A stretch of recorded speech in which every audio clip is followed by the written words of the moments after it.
Libra rising, solar eclipse in your 11th house of Leo. What will that mean for you specifically? I'm Sook Boy. You're awesome. Let's talk about it. A solar eclipse is particularly significant. It usually is highly symbolic of major beginnings and major endings in our life. Now, for you, Libra rising, this is happening on your self-expression versus social expression axis, meaning what are your natural interests and pleasures and passions versus how willing are you to be visible with those talents, gifts, and abilities. When it comes to the activities that actually fill your cup in a really genuine, sincere way, is there some kind of psychological resistance to allowing other people to see that side of you? Now, Venus, your chart ruler, is in your first house of Libra. This is genuinely really, really nice. And it's forming a grand trine with Pluto in your 5th house of Aquarius and Uranus in your 9th house of Gemini. This really is a kind of positive, charming way of being.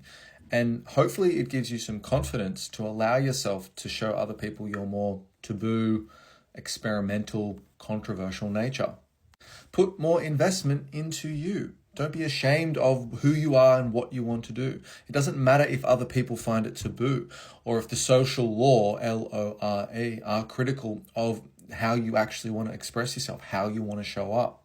Libra rising, you're allowed to be controversial. Have you become somewhat addicted to other people understanding who you are? Now, that's a fallacy. Not everyone is actually going to understand the depth of you. That 5th house of Aquarius represents the playground of the zodiac. It's how you have fun. It's your relationship with children. It's your relationship with your future. Energetically, there is a more innovative, progressive quality about you that is ready to bloom. There's an old version of you, there's old activities, hobbies potentially, that just aren't scratching that itch. Things that you used to find really fulfilling just don't fill your cup in the same way. Now, Saturn is ruling this Aquarius house. It's in your 7th house of Aries. And so you might actually be having a little of a hard time finding important people, like really important people, romantic, business, platonic or otherwise, that actually understand your depths and understand, the future you can see for yourself.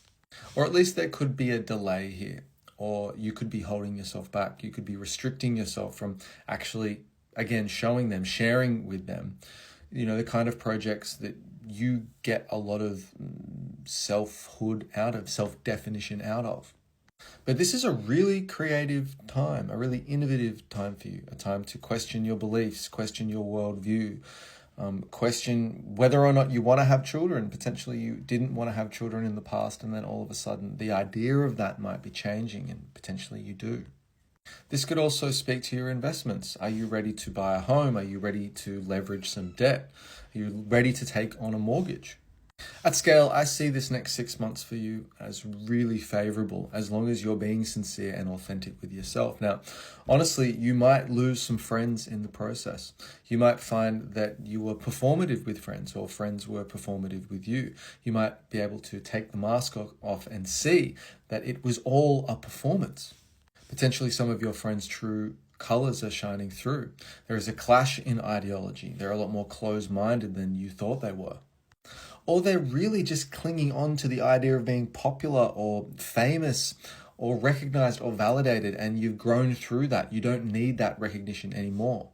Now, Mars has just slipped its way into Cancer, your 10th house, and that could actually feel like there's some passive aggression in the workplace, or there's some people in the workplace, in your career potentially, that have become very protective of their image. Now, this again could relate to friends, communities that you contribute to.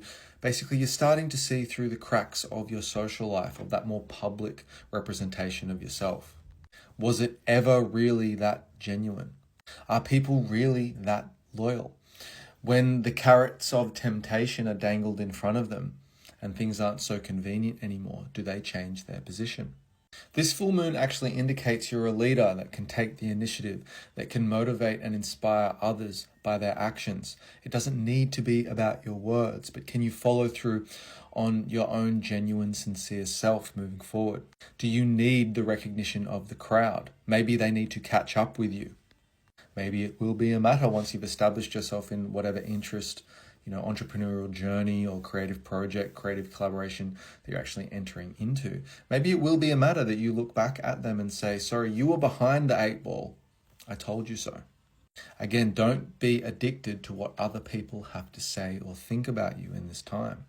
With Venus in your first house, you could be quite attractive to people, quite magnetic to people. I would be concerned with the Venus opposed the Neptune though. Don't get inebriated with them, don't have a big long night where substances get involved. None of that. You want to be as clear-headed as possible in this time. Another manifestation of this is stop putting people on pedestals. If you're in some kind of situationship, some kind of romantic situation, see them at eye level. That's very important. Potentially they are putting you on a pedestal. They're not seeing you for who you authentically are either. In fact, if you have friends that are hooking up with mutual friends, then there could be a lot of drama. Don't get involved in that drama or idle gossip. You could fall prey to the soap opera of your social circle very quickly, again, if you buy into it, if you invest too much of your attention into the drama of the social life.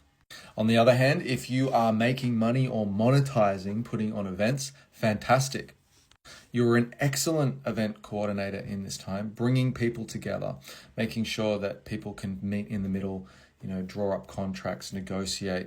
You're a perfect diplomat at this time, and you can see alternate perspectives, different worldviews, different ideologies very clearly.